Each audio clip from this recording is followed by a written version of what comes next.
Assalamualaikum warahmatullahi wabarakatuh. Pemirsa pada Suat TV, malam ini kita akan podcast dengan tema sah duet Kiai Haji Halwani dan Kiai Haji Ali Maskur Musa, Profesor Dr. Ali Musa memimpin Jatman dan menghempaskan tanda kutip Jatman Habib Lutfi. Bahwa Jamiah Ahli Thoriqoh Al-Muntabaroh An-Nahdiyah atau Jatman selesai menggelar kongres ke-13 di Asrama Haji Donohudan, Boyolali, Jawa Tengah, Sabtu dan Ahad, yaitu kemarin 21 dan 22. Dalam kongres tersebut, Kiai Haji Ahmad Halwani ditetapkan sebagai Rais Ali dan Profesor Kiai Haji Ali Maskur Musa sebagai Mudir Ali Idaroh Aliyah Jatman periode 2024-2029. Artinya, selesai sudah secara faktual atau secara juridis perhelatan atau polemik Jatman versus PBNU, dan PBNU berhasil men-take over Jatman Habib Lutfi. Tapi ada yang menarik di dalam perhelatan tersebut, ada statement Kiai Haji Miftah dalam khutbah iftitahnya menegaskan bahwa PBNU menyerahkan mekanisme pemilihan pimpinan Jatman kepada peserta kongres, dan beliau mengatakan PBNU di dalam menyelenggarakan dan memfasilitasi kongres ke-13 ini tidak ada kepentingan apa-apa, bukan karena masalah yang sekarang ini sedang ribut, masalah nasab. Ini di NU Online dijelaskan. Kiai yang juga pengasuh pesantren Miftahus Sunnah Surabaya ini memberikan alasan bahwa PBNU mempunyai mekanisme dan aturan yang jelas, karena kita sudah punya jalur yang jelas, rel yang jelas, di mana terminal berhenti, stasiun kita harus berhenti, kita tidak terganggu dengan masalah apapun. Ini menarik ini menurut saya, Rois Am PBNU menegaskan seperti itu. Sepertinya ini menyentil Dr. Soleh yang tempo hari mengatakan bahwa keberanian PBNU untuk menggelar kongres karena masalah nasab, karena gerakan-gerakan Kiai Madudin, ternyata dibantah secara tegas oleh Kiai Miftah bahwa PBNU memang punya relnya tersendiri. Baik, saya langsung ke Kiai Badillah. Kiai Badillah, bagaimana menurut Anda bahwa masalah Jatman ini sudah selesai? Mumpung Mas Taufik sinyalnya bagus. Oh ya, Mas Taufik. Sinyalnya bagus, Mas Taufik. Mas Taufik, bagaimana Anda melihat polemik Jatman sehingga PBNU berhasil men-take over Jatman Habib Lutfi? Silakan.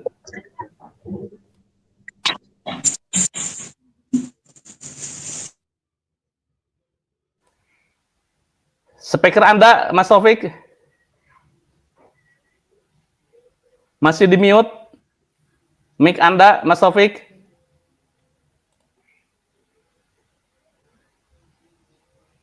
Mas Taufik, mic Anda. Ya, oke, silakan. Sinyal saya kurang bagus ini ternyata. Oke, masuk silakan. Siapa dulu nih, Mas Supit atau saya? Ya, Anda sudah, silakan.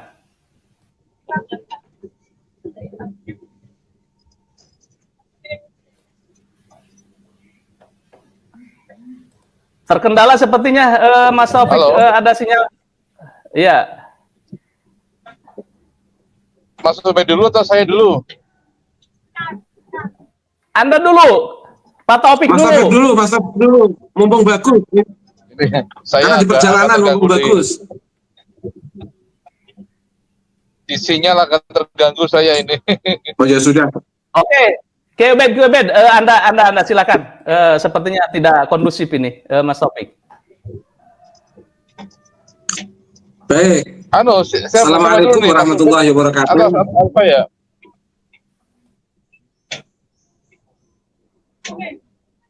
Monggo Mas Taufik, monggo kalau masuk Mas Taufik.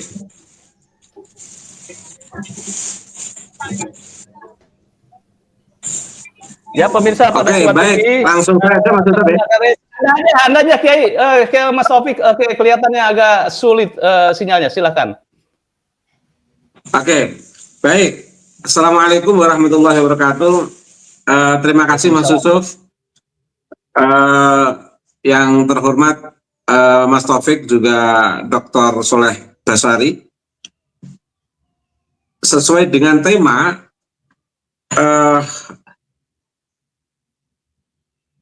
tema Mas Yusuf tidak kalah ngerinya dengan peristiwa Kongres, Mas Yusuf. Ada kata terlempar itu. Iya. Tapi memang Mas Yusuf, saya menemukan sebuah reformasi atau pergantian kepemimpinan yang sangat herois itu di dua peristiwa, Mas. Pergantian kepemimpinan era Orde Baru menuju era reformasi, dan yang kedua pergantian kepemimpinan era Mbah Lutfi bin Yahya menuju Kiai Haji Ahmad Halwani Nawawi, Mas Yusuf. Mengapa saya katakan demikian? Dari Orde Baru ke Orde Reformasi, begitu kepemimpinan itu berganti, itu kan begitu Pak Harto menyerahkan kepemimpinan itu kan banyak mahasiswa yang pada sujud syukur, para aktivis demokrasi, aktivis pergerakan, itu seperti ada euforia yang luar biasa setelah Pak Harto menyerahkan kepemimpinan ini. Dan langsung saja kepada Thariqah, dalam konteks Jatman juga begitu, Mas. Ada suasana yang jujur saja, meskipun di permukaan itu kelihatan rapi, lembut, seperti tidak ada masalah, memang desainnya dibuat seperti itu, baik oleh PBNU maupun oleh peserta kongres, termasuk oleh para mursyid, itu didesain serapi mungkin, tidak terlalu show of force atau membuat suasana hiruk pikuk yang terlalu ramai. Karena memang Jatman ini diisi oleh orang-orang yang banyak melakukan aktivitas zikir, aktivitas sufistik, aktivitas kegiatan keberagamaan yang penuh dengan akhlakul karimah. Maka yang nampak di permukaan itu indah dan cantik sekali, Mas. Tetapi sebenarnya begitu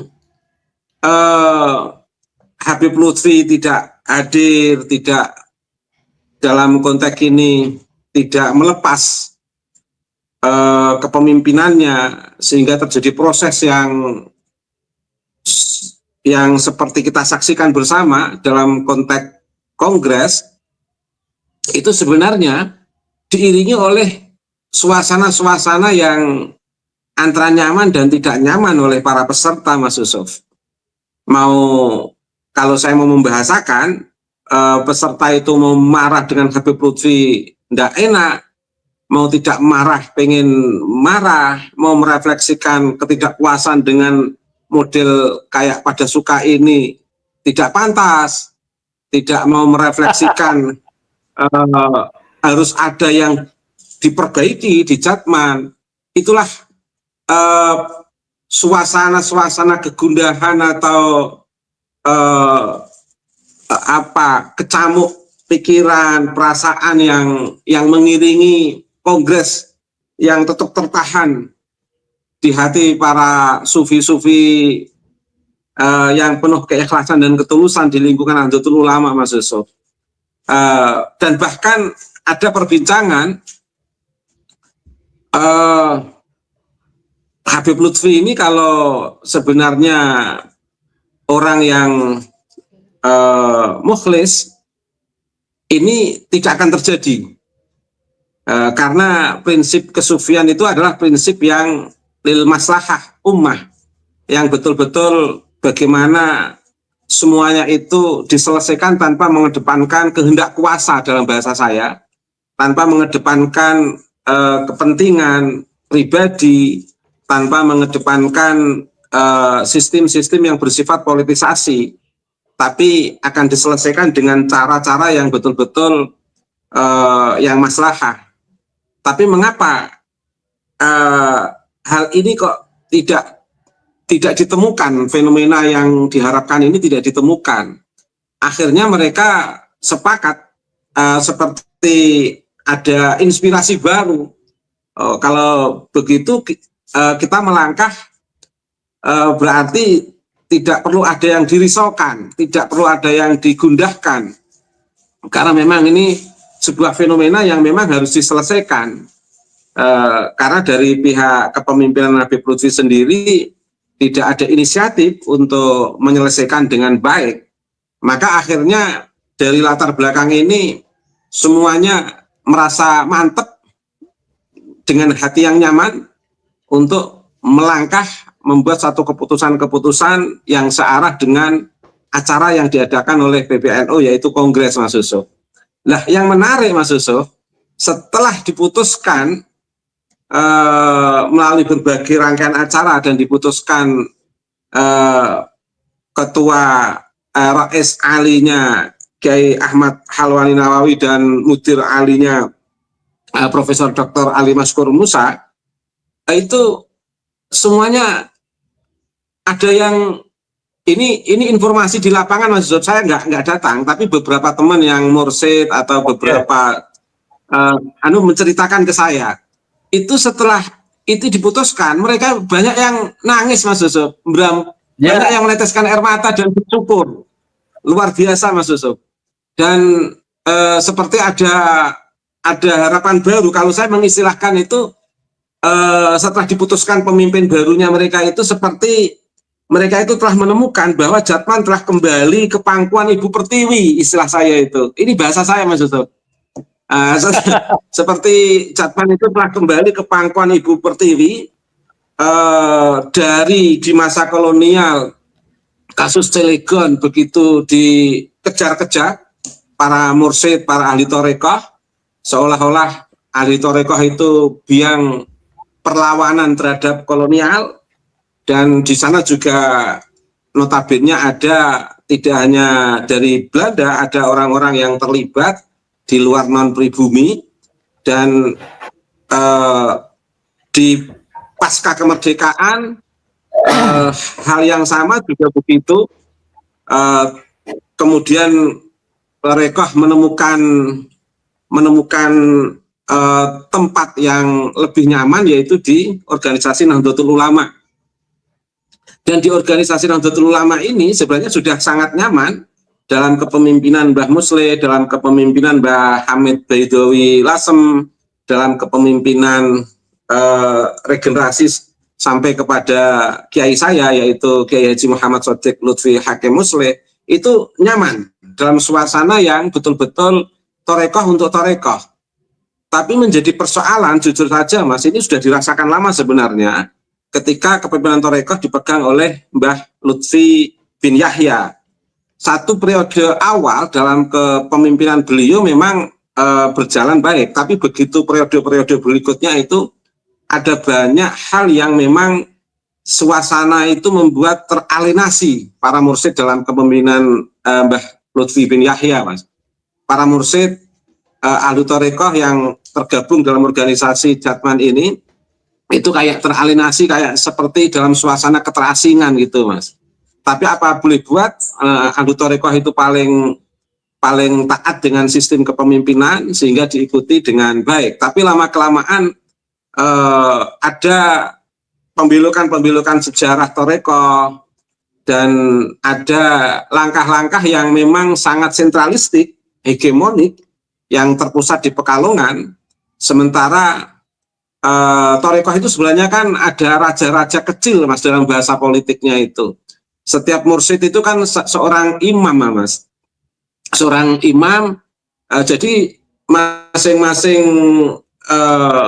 pengikut torekoh itu ada mursyidnya masing-masing, yang di sana adalah sebuah sistem kerajaan-kerajaan yang masing-masing memiliki kewenangan yang seharusnya diapresiasi dan diberi kewenangan secara otonom untuk pengelolaan jamaahnya masing-masing. Itu, tetapi yang ketika di Mbah Lutfi bin Yahya itu seperti ada suasana yang memang harus tersentral, di Pekalongan, lebih-lebih ketika orang tua para mursyidnya wafat mau diganti putranya, itu kadang-kadang oleh Pekalongan diminta untuk beat ulang di Pekalongan, entah dengan istilah tabarukan atau istilah beat ulang. Tapi itu terjadi, dan itu suasana itu menjadi suasana yang aneh dalam sistem tarekoh. Apalagi di beberapa kajian literatur sendiri menjadi persoalan ketika ada seorang mursyid mandek-mandek dan mengaku sebagai orang yang dipercaya, dikasih mandat dan lain sebagainya. Itu justru kalau dalam literatur tasawuf itu malah justru suatu hal yang perlu dihindari, dan itu berlangsung dalam catatan ini, Mas. Singkat cerita begini. Kenapa, Mas?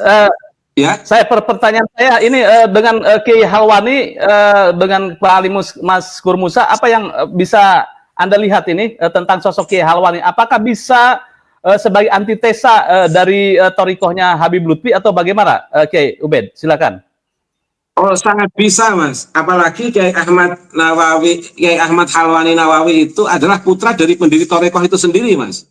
Jadi keberadaan Kiai Ahmad Halwani itu ibarat pohon itu memiliki akar yang sangat kuat, Mas. Dan itu betul-betul memiliki genealogi para mursyid tarekoh yang sampai ke atas ila Rasulullah Mustafa Muhammad SAW, dan di Indonesia itu sudah menyebar.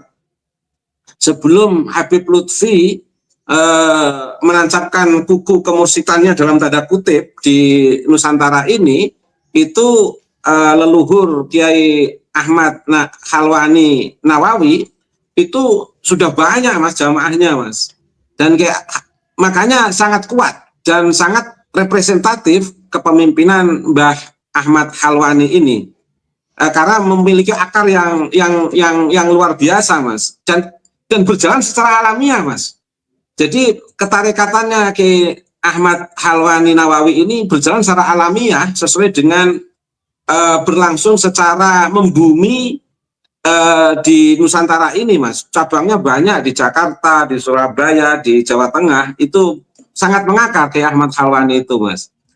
Dan juga Kiai Ali Maskur Musa, paling tidak saya melihat dari representasi akademiknya sebagai seorang mursyid, akademisi, dan pelaku tarekat, beliau juga punya pengalaman politis. Lah, simpulan saya ini, Mas, saya sebagai akhir pernyataan saya di pemaparan saya teringat di Manaqib Syekh Abdul Qadir Jilani, paling tidak seorang wali Allah itu dalam bahasa saya seorang mursyid itu harus menguasai 3 hal, Mas, yaitu ilmu ulama. Kiai Ahmad Halwani memiliki kemampuan ini, Kiai Ali Maskur Musa memiliki kemampuan ini, dan yang kedua adalah hikmatul hukama. Keduanya memiliki kemampuan ini untuk membaca hikmah-hikmah kehidupan dalam menjawab problem-problem masyarakat. Dan yang ketiga adalah siasatul mulk. Keduanya juga memiliki kemampuan dalam konteks memahami politik penguasa. Sehingga saya membaca dalam kepemimpinan kedua tokoh besar ini, itu insya Allah tarekoh tidak akan bisa dimainkan, dipermainkan, karena keduanya memiliki 3 kemampuan yang sekaligus memenuhi instrumen atau kriteria seorang mursyid atau seorang kekasih Allah, yaitu hikmatul hukama, siasatul mulk, dan ilmu ulama. Ketiga-tiganya memiliki ini. Berbeda dengan sebelumnya, dalam konteks ilmu ulama, hasanah literaturnya tidak sebagus kepemimpinan sekarang ini, Mas. Kiai Halwani sangat alim alamah, dalam konteks literatur sangat kuat. Itu, Mas Yusuf. Terima kasih, Mas. Baik, terima kasih Kiai Ubed, bahwa duet Kiai Haji Halwani dan Profesor Dr. Ali Maskur Musa diprediksi oleh Kiai Ubedillah 2 sosok atau duet maut yang bisa menghantarkan Jatman ke depan yang lebih memikirkan keumatan. Baik, saya langsung ke Dr. Soleh. Dr. Soleh, ini ada pernyataan yang menarik, pertama dari Rois Am yang mengatakan bahwa ini tidak terkait dengan isu nasab. Memang PBNU sudah punya relnya sendiri, punya stasiun sendiri, terminal sendiri, di mana berhenti dan kapan berhenti itu harus dilakukan. Yang kedua, yang menariknya, bahwa di Kongres itu, yang saya dengar ini informasinya, tidak ada seorang Habib pun yang masuk ke sana, termasuk Habib Lutfi pun tidak hadir. Bagaimana Anda memaknai secara politis hal ini? Apakah ini sebuah revolusi moral, katakanlah, sudah berhasil, atau ini akan membuat ketegangan baru antara Jatman PBNU versus Jatman Pekalongan? Patman ya, saya lihat itu tadi. Silakan.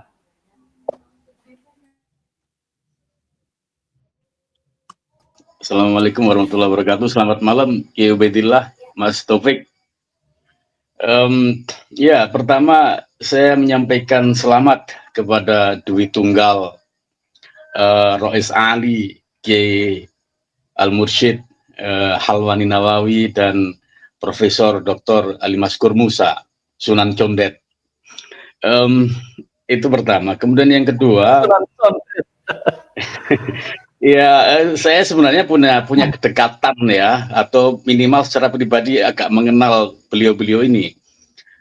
Kiai Halwani Nawawi ini waktu nyantri di pesantren Mahirul Riyad di Ringin Agung Kediri, itu adik kelasnya almarhum bapak saya.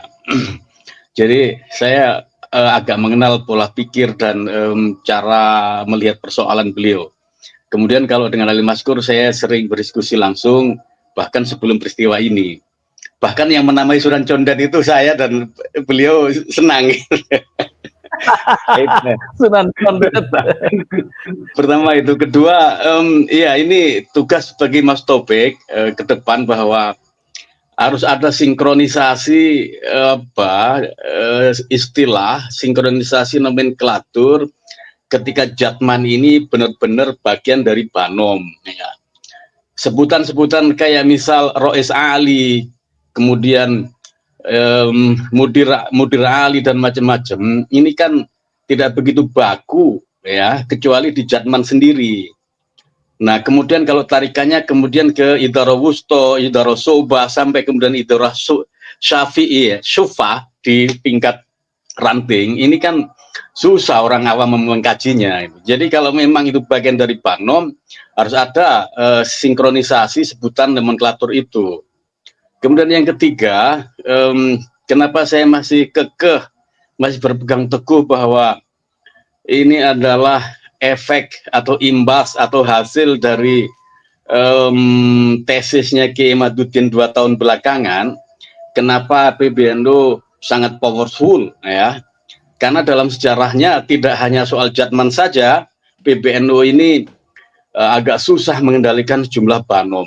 Dulu ketika periode Kiai Hasyim Muzadi tahun 2005-2010, kemudian Ketua Umum GP Ansornya Saifullah Yusuf, Sekjen sekarang, itu Pak Hasyim almarhum sangat geram. Kenapa? Karena Ansor ini terlalu menunda-nunda untuk menyelenggarakan kongres. Padahal udah expired, bahkan hampir setahun kalau nggak salah saya. Nah, selalu ada acara untuk berkilah sehingga kongres itu tidak tepat waktu.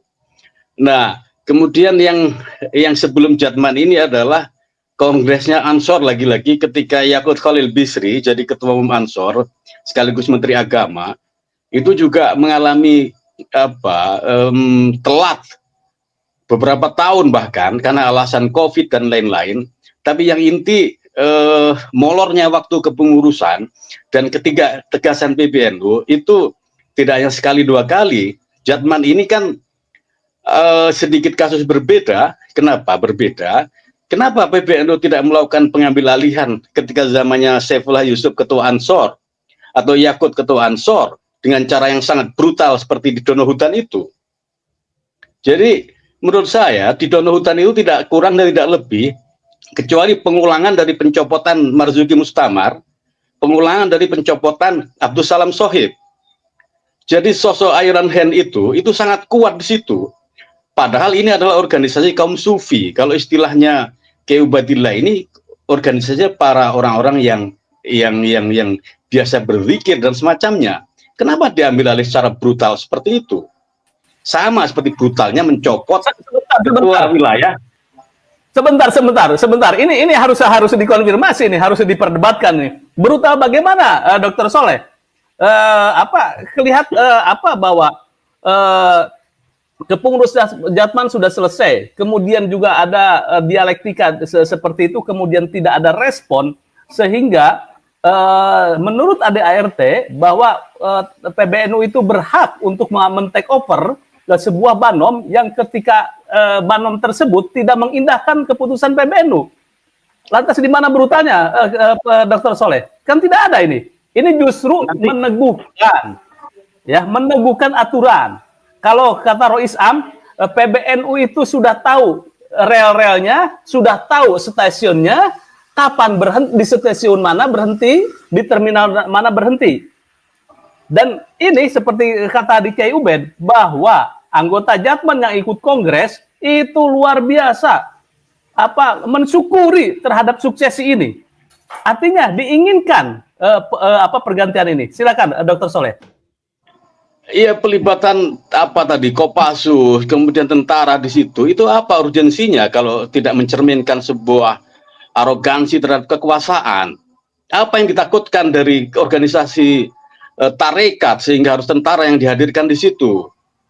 Nah, kemudian coba flashback deh, seperti apa ketika Kiai Hasyim betapa susahnya untuk memerintahkan pada Saifullah Yusuf untuk menyelenggarakan Kongres Ansor tahun 2009. Atau betapa lama itu kepengurusan Yakut Khalil Bisri, ketua Ansor itu mundur dengan alasan COVID dan lain-lain. Jadi kenapa itu tidak diambil alih? Kalau memang polanya adalah ambil alih secara brutal seperti itu. Jadi jangan dong pakai pola-pola seperti itu, apalagi tidak ada satupun habaib, tidak satupun pengurus Jatman eranya atau kelompok Pekalongan yang hadir. Kalau memang ini tidak boleh dikaitkan dengan upaya Kiai Imaduddin 2 tahun belakangan ini. Nah, kalau memang tidak ada, coba jauh-jauh hari itu tidak menunjuk Kiai Haris Sodako sebagai caretaker, tapi langsung take over. Kalau memang tidak ada kendala apa-apa, maka caretaker bisa jalan dengan normal. Kenapa caretaker belum bekerja kemudian tiba-tiba take over? Kemudian cara pengambilannya seperti itu. Pelibatan organ-organ di luar organ resmi NU itu juga jadi pertanyaan, apa urgensinya, aturannya apa? Jadi ya ini hal-hal yang direnungkan bersama. Jangan sampai pola-pola Iron Hand, jangan sampai pola-pola pencopotan Marzuki Mustamar, kemudian pencopotan Abdul Salam Sohib, kemudian pembekuan sejumlah PC dan lain-lain itu terulang. Apalagi seperti yang terjadi di Dono Hutan itu. Jadi pakai cara-cara yang smooth, cara-cara yang soft, cara-cara yang memang sesuai dengan kaidah-kaidah kita, kaidah-kaidah keulamaan, kaidah-kaidah sufisme. Ya. Loh. Dr. Soleh. Ya. Bahwa kalau saya lihat kronologinya bahwa dari Jatman, orang-orang Jatman menghendaki adanya kongres atau muktamar, tetapi tidak ada sinkronisasi antara kelompoknya Kiai Halwani yang mengusulkan waktu itu, kemudian dengan kubu Habib Lutfi, sehingga berlarut-larut dan mekanisme ada kalau tidak salah silaturahim di Surabaya, kemudian di Semarang, sehingga diputuskan untuk menyelenggarakan kongres itu adalah sesuai dengan mekanisme organisasi. Nah, mungkin akan berbeda ketika dengan Yakut Banser, karena ada komunikasi antara Banser kemudian PBNU. Nah, Jatman Habib Lutfi ini nyaris lost komunikasi, ini menurut keterangan orang PBNU, bahwa nyaris lost komunikasi dengan pengurus PBNU antara Jatman dan PBNU, sehingga pola sirkulasi administrasi ini tidak muncul di situ. Kalau faktanya seperti itu, saya meluruskan, saya kira tidak ada keterlibatan tentara di situ. Kemudian yang lainnya, yang saya dengar memang hanya ada parade drum band segala lah gitu ya. Jadi tidak ada pengawalan secara ketat di situ. Saya kira bahwa tentang acara acara Jatman Kongres yang kemarin tuh berjalan sesuai dengan yang prediksikan untuk ketertibannya secara umum lah gituan ya. Nah, itu mungkin seperti itu, Dr. Soleh. Silakan, Dr. Soleh. Iya, kalau memang Habib Lutfi ini sudah tidak punya pengaruh kuat di Jatman, ya, tidak didukung oleh idaro-idaro baik Wusto maupun Syu'bah dan lain-lain, ya biarkan mekanisme di internal Jatman itu menyelesaikan sendiri. Menurut saya terlalu berlebihan kalau PBNU mengotori tangannya dengan mengambil alih dengan cara-cara seperti itu. Jadi untuk sebagai bukti seberapa kuat dukungan kepada kepada Habib Lutfi itu real atau tidak, apakah benar-benar Habib Lutfi sudah ditinggalkan oleh pengikutnya, ya justru PBNU melepas saja. Kenapa? Karena PBNU tidak mau dikaitkan bahwa keberanian PBNU untuk mengambil alih dengan cara seperti itu tidak mau dikaitkan karena hasil dari perjuangan Kiai Imaduddin, ya, sehingga PBNU memiliki konfidensi yang luar biasa karena sebagian mayoritas ahli tarekoh itu adalah sangat pro dengan tesisnya Kiai Imaduddin. Ya sudah, biarkan saja. Ambil mereka sendiri gitu loh. Kalau kemudian seperti ini kemudian tidak mau dikaitkan, ya, aneh kan gitu loh. Ya, Mas Yusuf. Oke, baik. Ini luar biasa ini. Kayaknya diskusinya akan semakin menarik. Kata Dr. Soleh bahwa ini PBNU tidak berhak untuk melakukan intervensi. Yang kedua, tidak punya harusnya mekanisme itu diserahkanlah kepada kepengurusan Jatman Habib Lutfi. Persoalannya kepengurusan Habib Lutfi itu udah selesai, udah expire sejak 2023, akhir 2023. Nah, itu persoalannya kan di situ, sehingga muncullah mestinya ada sebuah korespondensi antara pengurus Jatman Habib Lutfi dengan PBNU. Di missing link-nya di sinilah terjadi, sehingga muncul polemik antara Jatman Pekalongan kemudian versus dengan Habib Lutfi. Baik, Anda akan meluruskan atau akan dipendam nanti menjawab? Jadi gini, justru di periodenya Yakut Ketua Ansor itu lebih parah. Udah mundur beberapa tahun dan tidak ada peringatan sama sekali. Ini kan Habib Lutfi baru 2023, setahun lalu. Ya kan? Kemudian ternyata tidak konstruktif tabayun, tidak konstruktif silaturahminya, dan juga dalam hal ini sebenarnya Mas Taufik punya peran besar untuk menyelesaikan itu secara arbitrase atau yang lebih smooth ya. Nah, ketika periodenya Gus Yakut Ketua Ansor ya, tidak ada peringatan atau tidak ada perintah untuk segera menyelenggarakan kongres, padahal sama-sama Banom, padahal mundurnya atau expired kepengurusannya jauh lebih lama daripada Habib Lutfi, kenapa tidak ada perlakuan yang berbeda? Kenapa perlakuannya berbeda antara yang terima oleh Gus Yakut dan Habib Lutfi ini? Kemudian kan Gus Yakut bilang bahwa saya masih didukung oleh semua cabang-cabang.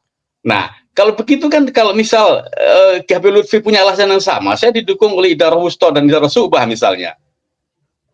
Nah, kemudian ya sudah, kita tinggal lihat aja. Kalau memang Habib Lutfi masih didukung oleh Idaro Wusto dan Syu'bah, coba digelar kongres atau muktamar. Benar nggak klaim Habib Lutfi itu seperti klaimnya Gus Yakut?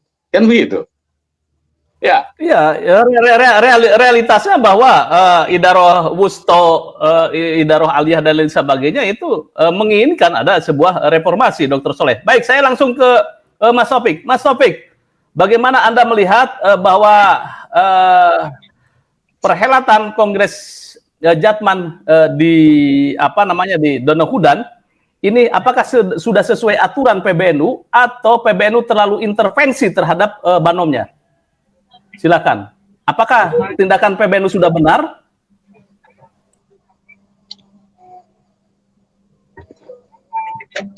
Mas Taufik, halo. Halo, terima kasih. Saya? Ya, oke. Ya, baik. Assalamualaikum warahmatullahi wabarakatuh. Mas Yusuf, Mas Soleh, dan J. Ubed. Mohon maaf, ini sinyal barangkali kurang bersahabat. Saya masih di kereta, ya, perjalanan dari Jakarta ke Surabaya. Oke. Jadi apa yang terjadi di Donohudan kemarin dalam pandangan administratif itu sudah memenuhi unsur. Pertama, bahwa memang proses yang terjadi di Jatman ini sesuai dengan pengakuan Rois PBNU, ini terjadi semacam miscommunication gitu, karena tidak ada komunikasi yang cukup lancar antara Jatman dengan PBNU, sehingga menjadi satu persoalan bagi PBNU selaku payung organisasi. Ya semestinya yang namanya Banom, ketika ada masalah ya harus ada komunikasi dong dengan PBNU. Nah ini sesuai dengan hasil rapat beberapa bulan yang lalu, rapat gabungan Suriah Tanfidiyah, ini disimpulkan oleh Sekjen, oleh Katipam, bahwa memang ada persoalan ya yang luar biasa antara NU dengan Jatman, mulai dari pola komunikasi, terus ada beberapa pelanggaran administrasi, ini yang menyebabkan ada ketidaknyamanan ya hubungan antara NU dengan Jatman, sehingga dilakukanlah langkah-langkah organisatoris seperti ini. Nah, yang kedua, kalau dari sisi administrasi pelaksanaan juga sudah nggak ada masalah, karena ternyata proses perizinan pun berjalan dengan mulus ya, dan pihak keamanan juga membackup secara utuh, sehingga perjalanan kongres kemarin berjalan cukup rapi tanpa ada sedikit pun kendala. Maka dari sisi ini saya berkesimpulan, baik secara organisatoris maupun secara administratif ke pemerintahan ini pelaksanaan kongres itu sudah clear, nggak ada persoalan. Nah, hanya yang menjadi pemikiran saya adalah sikap bukan keangkuhan lah, sikap dari Jatman versi Lutfi yang merasa lebih legal ya, merasa paling punya hak untuk mengadakan muktamar, ini juga merupakan satu pemandangan tersendiri, karena saya melihat beberapa pendukung Lutfi ya yang masih eksis ini juga merasa bahwa apa yang terjadi di Donohudan ini di luar wilayah kelaziman Jatman yang betul-betul menjadi Banom, apalagi dia sudah berahu kan begitu. Nah, makanya ke depan terjadi muktamar di Pekalongan dan dapat izin dari pemerintah, ini saya kira merupakan anomali lah, bukan anomali. Dalam keyakinan hukum yang saya pahami, ke depan Jatman tidak bakalan dapat izin pelaksanaan ya, kecuali dia secara tegas menyatakan mufarokoh dengan PBNU dan mengurus proses administrasi AHU-nya untuk dihidupkan kembali, karena AHU selama 5 tahun kan sudah expired tahun 2003, 2023. Maka sekarang kalau memang dia mau eksis, tapi dengan catatan dia mufarokoh dulu dengan PBNU, sehingga dia menjadi perkumpulan tersendiri, nah baru bisa diurus. Tapi sepanjang dia masih menyatakan diri sebagai Banom NU, saya yakin tidak akan dikeluarkan, karena syarat utama dari pelaksanaan muktamar harus ada rekomendasi dari PBNU, dan saya yakin PBNU tidak akan menjilat ludahnya kan rekomendasi atas pelaksanaan muktamar di Pekalongan. Nah, ke depan ya Jatman di bawah kepemimpinan Kiai Khalwani sebagai Rois Ali dengan Kiai Maskul. Ya, pemirsa, kelihatannya Mas Taufik ini biar pet ini kayaknya masuk terowongan ini. Baik, saya langsung coba ke Kiai Ubaidillah. Kiai Ubaidillah, ini menarik ini bahwa pertarungan Jatman Habib Lutfi yang saya dapat informasi terakhir juga ada yang namanya Patman, atau Patman itu perkumpulan Jamiah Ahli Thoriqoh Al-Mutabor An-Nahdiyah, yaitu di bawah Habib Lutfi. Nah, menarik tadi analisis Dr. Soleh bahwa PBNU ini terlalu intervensif terhadap mekanisme kongres yang ada di Jatman.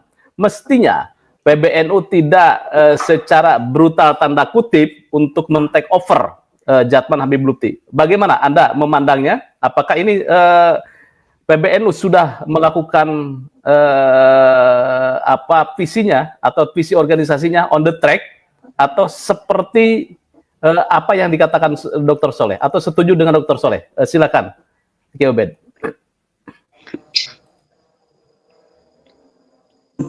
Perbedaannya, Mas, dengan Dr. Soleh, karena mungkin Dr. Soleh belum memahami problem Jatman ini problem grassroots, Mas Yusuf, Mas Soleh, problem arus bawah. Bukan kehendak kuasa PBNU, bukan. Dan itu sudah sangat tampak beberapa keluhan-keluhan baik langsung maupun tidak langsung dalam refleksi ceramah-ceramah para mursyidin, termasuk diantaranya yang disampaikan oleh Kiai Haji Ahmad Halwani Nawawi, problem terkait dengan sejarah Jatman, problem terkait dengan kondisi kepemimpinan yang secara langsung terkait dengan komunikasi intensif koordinatif dengan PBNU, dan problem sentralistik dalam tanda kutip Pekalongan, itu betul-betul dirasakan oleh para anggota Jatman, Mas, sehingga pernah kita saksikan bersama sekelompok para ulama dari perwakilan representasi para mursyid ini menghadap PBNU untuk minta bantuan, karena tanpa melalui jalur organisasi PBNU, problem yang dirasakan oleh masyarakat bawah dari Jamiah Jatman ini itu tidak akan bisa terselesaikan. Karena sebenarnya problem Habib Lutfi dalam kepemimpinan yang sangat sentralistik Pekalongan itu kan sudah lama sebenarnya, Mas Yusuf. Sebelum ada tesis, Mas. Cuman memang agak ada reinforcement bagi PBNU atau ada dorongan motivasi untuk menyelesaikan masalah ini setelah ada inspirasi atau moral force dari tesis Kiai Imaduddin Otsman. Nah, meskipun oleh PBNU tidak merasakan itu, bahwa keputusan Kongres ini adalah keputusan murni yang tidak ada kaitannya dengan diskursus nasab, tetapi paling tidak secara culture, kebudayaan itu ada terinfluen, ada pengaruh yang tetap bersinggungan. Tetapi terlepas dari itu, di lingkungan Jatman, Jamiah Jatman ini, itu memang grassroots, di tingkat bawah itu ada problem, Mas. Lebih-lebih terkait dengan sejarah Jatman, terkait dengan sentralistik Pekalongan, itu problem. Karena itu mereka sowan ke PBNU untuk menyelesaikan ini. Nggak bisa disamakan seperti Mas Soleh tadi dengan kasus Ansor. Di Ansor kan nggak ada problem dari bawah, Mas. Kalau di Jatman ini memang problemnya dari bawah. Arus bawah yang melapor ke PBNU bagaimana ini bisa diselesaikan. Dan PBNU sendiri merasakan tidak ada komunikasi, koordinasi yang intens. Seolah-olah memang tumbuh untuk tutup. Jadi grassroots-nya ini kayak tumbuhnya, PBNU ini kayak tutupnya, jadi kayak nyambung gitu, Mas Yusuf. Sehingga tidak bisa dikatakan ini bentuk intervensi PBNU terhadap Jatman, tidak ada hubungannya dengan itu. Ini betul-betul problem dan bentuk resolusi PBNU di dalam menangani problem Jatman yang memang betul-betul dirasakan secara organisasi oleh Jamiah di tingkat wusta dan di tingkat syu'biyah, Mas Yusuf. Itu, Mas Yusuf, terima kasih. Oke, baik, menarik ini Baik. Ini menarik, ini ada dua sisi. Yang pertama, Dokter, saya melihat bahwa ini jangan begitu dong. Diselesaikan aja secara floor, biar bertarung bebas, katakan. Jatman gelar kongres, PBNU tidak usah ikut, sehingga sudah. Apakah betul kongres yang dilakukan nanti Habib Lutfi terpilih kembali, atau Kiai Halwani yang terpilih? Ini menjadi sebuah analisis menarik. Tapi apapun itu, ya, apapun itu seperti dikatakan Mas Taufik, bahwa kongres di Donohudan itu udah sesuai dengan ADART. Artinya ini akan ada polemik baru bahwa di Jatman belum selesai persoalan ini. Kenapa ada polemik baru? Pertama, muncul suksesor Habib Lutfi, yaitu Kiai Halwani dan Profesor Dr. Ali Maskur Musa, versus dengan Habib Lutfi yang sepertinya akan melakukan dalam tanda petik perlawanan secara konstitusi. Karena saya dapat edaran pula bahwa versi Habib Lutfi akan menggelar, kalau tidak salah tanggal 9-10 Januari, menggelar muktamar, sehingga belum ketemu ini. Oke, Ubed, bagaimana Anda menilainya? Nanti akan dipermalukan, publik itu akan mentertawakan, Mas, dan akan malah menambah deret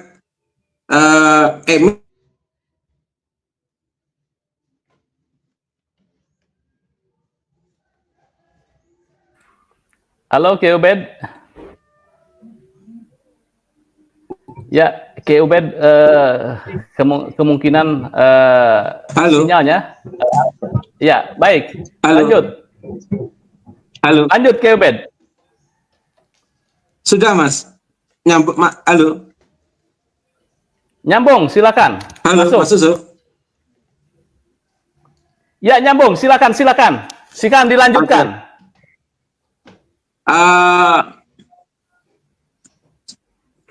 Tadi sampai di mana, Mas Yusuf? Saya agak lupa, Mas Yusuf.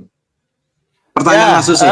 Saya bertanya bahwa ini akan ada polemik baru, bahwa polemik Jatman belum selesai, karena Habib Lutfi juga tidak hadir di acara kongres. Kemudian juga yang saya dengar bahwa tanggal 9-10 kalau tidak salah, itu Habib Lutfi akan menggelar muktamar Jatman atau Patman. Silakan.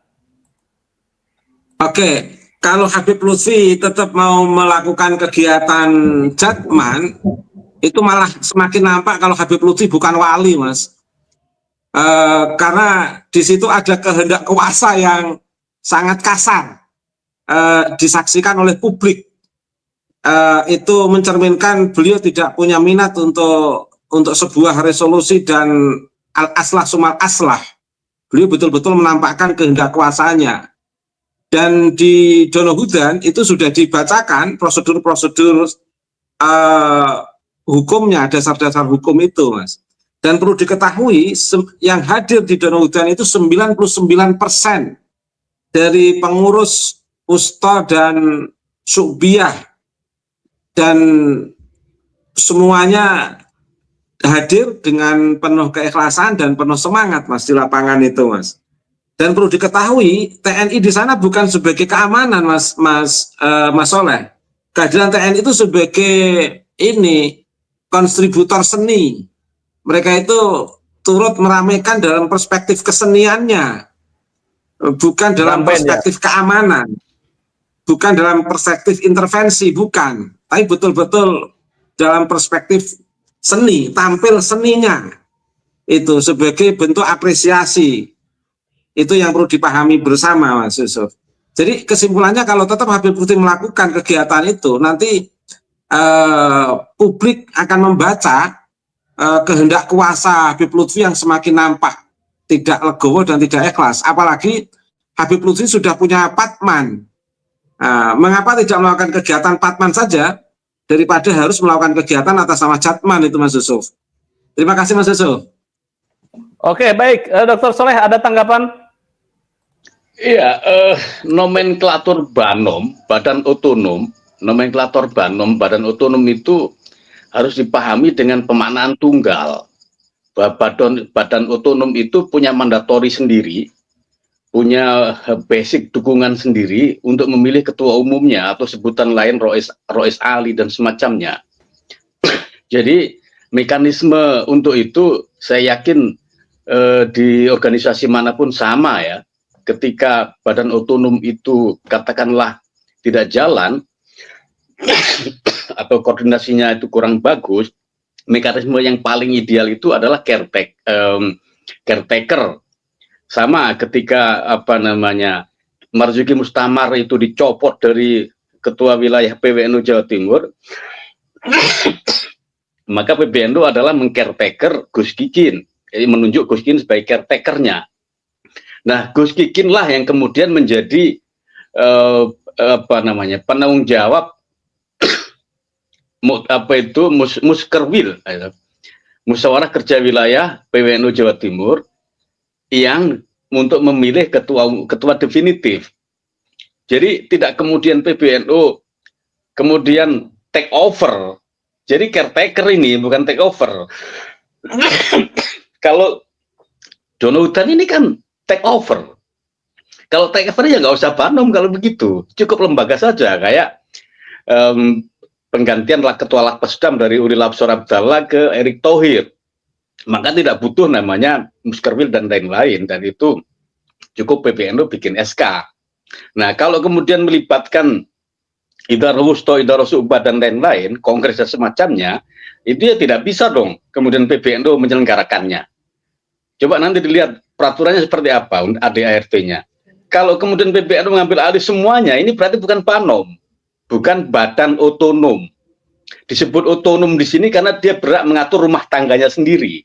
Kalau rumah tangganya diatur oleh orang tuanya, ya berarti bukan badan otonom dong. Itu pertama. Batuk saya. Kedua, saya ingin kantornya itu konsisten, ya, konsisten menyikapi semua hal sehingga polanya sama untuk menghadapi banom-banom yang menunda kongres, menunda resuksesi kepengurusannya. Pola bakunya apa? Sehingga dan itu harus baku, tidak kemudian ketua umum Banom ini punya kedekatan khusus, maka dibiarkan saja. Ketua Banom ini sedikit punya persoalan pribadi dengan katakanlah struktur inti di PBNU, maka kemudian disikapi dengan cara-cara yang menurut saya tidak elegan. Nah, ini harus punya kelapangan tersendiri para pengambil kebijakan itu agar mengambil keputusan, mengambil statement dan lain-lain itu sesuai dengan aturan organisasi. Tidak, pertimbangannya bukan like and dislike. Kemudian yang ketiga, ini akan menyisakan persoalan baru. Saya yakin akan muncul gugatan dan semacamnya, dan saya yakin Kementerian Hukum akan jernih melihat tanpa harus mengabaikan basic real mana yang kuat gitu kan. Kalau kemudian ukurannya adalah dukungan dan lain-lain, saya menyebut bahwa mayoritas Subah, Idaro Wusto, Idaro Subah dan semacamnya itu adalah pro Kiai Imaduddin. Nah, kalau kemudian ini jadi pegangan, mestinya ya sudah ini diserahkan ke mereka. Sekaligus untuk pembuktian bahwa Habib Lutfi udah nggak punya pendukung. Jadi jangan sampai kemudian ini loh Habib Lutfi udah nggak punya pendukung, maka kemudian saya perlakukan semena-mena. Ini aja nggak bisa begitu dong. Justru ketika Habib Lutfi tidak punya pendukung ini sebatas klaim atau real di lapangan. Realnya adalah kongres yang Habib Lutfi harus dihadirkan. Bukan kemudian cara-cara brutal, saya menyebutnya istilahnya nggak punya istilah lain kecuali itu. Iya, Mas Yusuf. Oke, ya. Saya tidak tahu. Yang jelas bahwa yang informasi di situ bahwa Habib Lutfi tidak hadir, persoalan diundang dan tidak. Saya tidak tahu apakah panitia mengundang Habib Lutfi atau tidak. Saya belum dapat informasi yang sebenarnya. Tetapi terlepas dari itu semua, bahwa ada statement baru ini, Dr. Soleh, dari Ali Maskur Musa yang mengatakan dia akan merangkul semua komponen-komponen yang ada, termasuk jatmannya versi Habib Lutfi. Menurut Anda, apakah mungkin ini sebuah dua kubu yang memiliki visi yang berbeda, kepentingan yang berbeda, menyatu kembali dalam satu ruh organisasi bernama Jatman? Iya, itu niscaya harus dilakukan ya untuk meredam atau untuk meminimalisir konflik, atau mungkin kalau dibiarkan akan lari ke persoalan hukum. Itu satu. Itu hal niscaya yang harus dilakukan oleh Profesor Ali Maskur. Nah, kemudian yang kedua, gerakan tarekat atau sufi itu hanya di Indonesia yang apa namanya, yang fungsinya itu hanya untuk persoalan zikir saja. Di Aljazair, di Maroko, bahkan di Afghanistan, tarekat itu difungsikan sebagai veteran, sebagai kombatan. Jadi dulu di Aljazair itu ada Umar Mukhtar. Umar Mukhtar ini mursyid Thariqah Syadziliyah, kemudian dia memimpin pemberontakan melawan Prancis. Sama di Taliban itu yang menggerakkan juga para mullah, yang itu para mursyid tarekat. Nah, kalau di Indonesia ini, kalau kemudian bangkitnya kaum tarekat dengan momentum peristiwa Donohudan ini, ya berarti memang mereka punya semacam cita-cita atau cara pandang, perspektif tentang negara ini, bahwa itu salah satu kelompok tarekat ini salah satu organ yang bisa saja nanti akan strategis terkait dengan kenegaraan. Jadi Kiai Ali Maskur tepat langkahnya itu, meski terlambat sebenarnya. Ya. Oke, jadi sebenarnya Anda mendukung ini kedua sosok Kiai Helwani dan Ali Maskur untuk memegang Jatman? Iya, itu harus didukung. Cuman caranya memang tidak bisa diterima itu. Jadi itu fakta ya. Itu gambaran dari pengikut tarekat memang menghendaki Habib Lutfi untuk tidak di situ. Cuman problemnya caranya yang menurut saya itu tidak bisa diterima bahkan oleh ARD/RT sekalipun menurut saya. Oke. Kiai Ubed, ini caranya yang tidak bisa diterima. Apakah menurut Anda caranya sudah benar yang dilakukan oleh PBNU untuk melakukan suksesi di Jatman? Sudah, Mas. Dalam proses itu juga ada Al-Hali wal Aqdi yang sudah dibentuk, dan itu berdasarkan kesepakatan peserta, Mas Yusuf. Itu udah betul-betul ada prosedur yang di situ, ada wasyawirhum fil amri, ada wa amruhum syura bainahum. Jadi kalau wasyawirhum fil amri itu kan dari atas ke bawah, wa amruhum syura bainahum itu terkait dengan bagaimana golongan atau grassroots itu turut ikut berbicara di situ. Itu sudah betul-betul dirasakan itu, Mas. Prosesnya sudah betul-betul berjalan itu. Pembentukan Al-Hali wal Aqdi itu pun juga sebuah pemilihan yang alot tapi indah, dan itu sudah terlaksana, Mas. Jadi sebenarnya pihak PBNU itu hanya turut mendampingi, Mas. Pendampingan sebenarnya sifatnya, bukan take over dalam konteks yang intervensif sebuah sistem kekuasaan, bukan. Nah, tapi betul-betul berlangsung di sana wa amruhum syura bainahum wa syawirhum fil amri. Jadi artinya dari elit Jatman itu betul-betul telah melakukan sistem musyawarah untuk membuat satu resolusi yang akan ditemukan dengan kesepakatan arus bawah untuk membuat sebuah resolusi, sehingga resolusi elit Jatman dengan resolusi grassroots Jatman, Mas, itu betul-betul sudah bertemu di situ, dan posisi PBNU itu sebenarnya posisi pendampingan, bukan posisi intervensi, Mas Yusuf. Terima kasih, Mas Yusuf. Oke, dua analisa yang berbeda, dan saya pikir tidak bisa bertemu analisa Dr. Soleh dengan Kiai Ubedillah. Biarkan saja dua sisi melihat satu sudut pandang terhadap Jatman. Pertanyaan terakhir saya ke Kiai Ubedillah.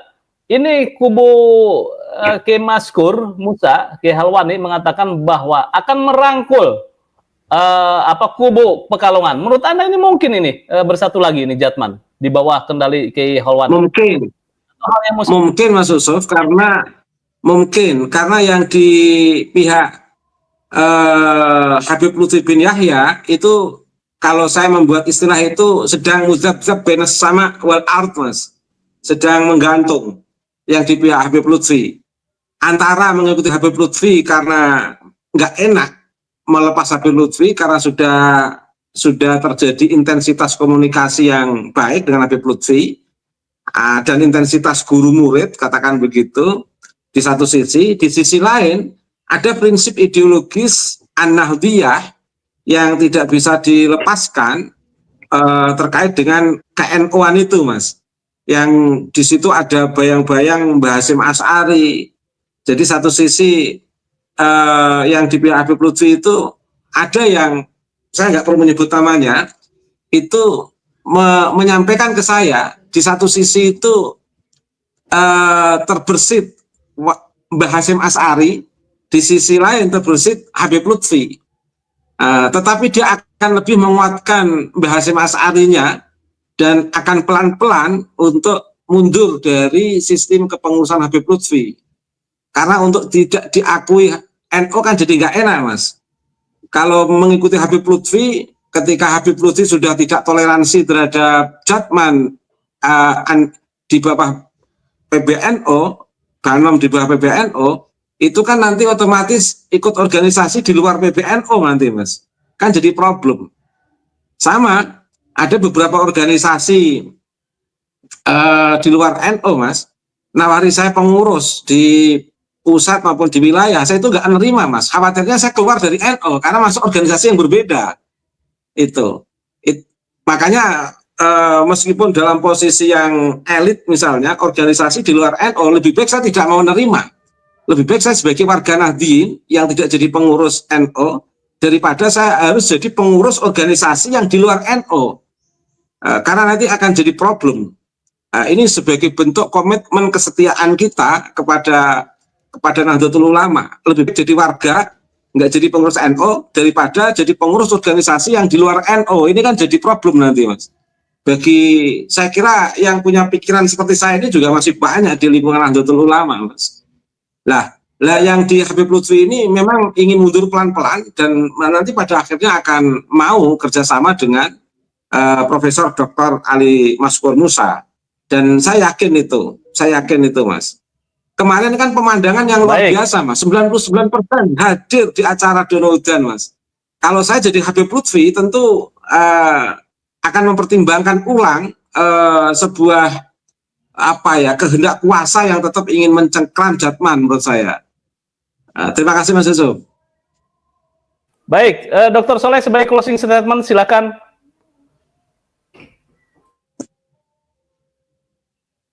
Harus menjelaskan ke publik. Halo ya.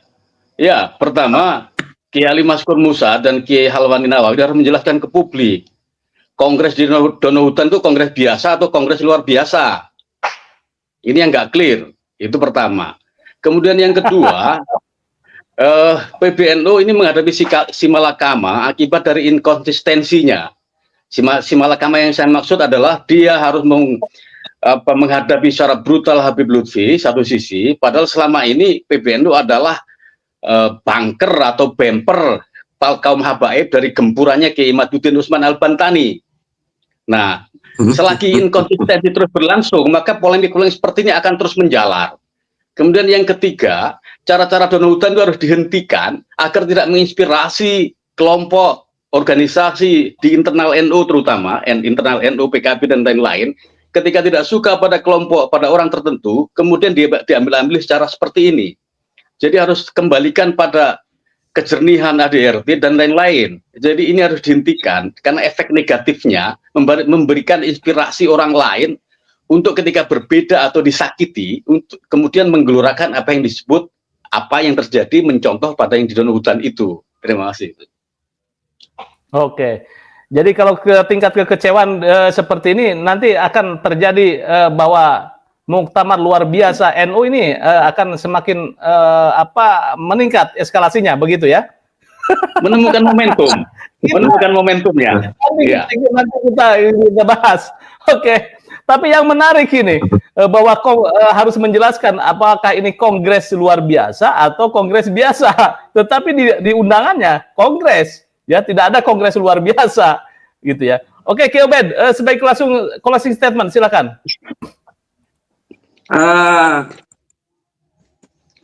Saya hanya ingin mengucapkan terima kasih saja dengan podcast ini, Mas. Dan makasih pada Mas Soleh. Plus minus yang disampaikan Mas Soleh, tetapi ada beberapa hal yang memang kurang realistis yang disampaikan Mas Soleh. Terima kasih. Oke, terima kasih netizen di Indonesia dan para pembicara bahwa Jatman telah beralih kepemimpinan dari Habib Lutfi ke Kiai Halwa.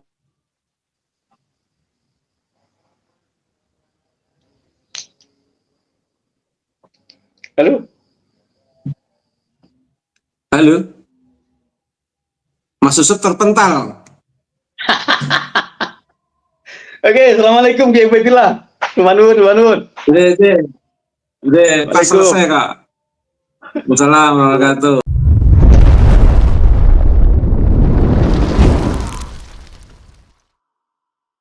Itulah tadi diskusi bersama Kiai Haji Ubaidillah dan kawan-kawan di Pada Suka TV tentang lengsernya Habib Lutfi dan digantikan oleh Kiai Haji Khalwani. Ini menandakan bahwa Jatman sedikit demi sedikit sudah mulai menghempaskan kabib-kabib. Dan tadi sempat diulas bahwa dengan pergantian Jatman ini banyak sekali kalangan masyarakat, tokoh-tokoh masyarakat yang terharu dikarenakan Jatman merasa kembali ke pangkuan ulama pribumi, bebas dari kabib-kabib. Bagaimana menurut pendapat teman-teman semua? Silakan lanjut di kolom komentar. Assalamualaikum warahmatullahi wabarakatuh.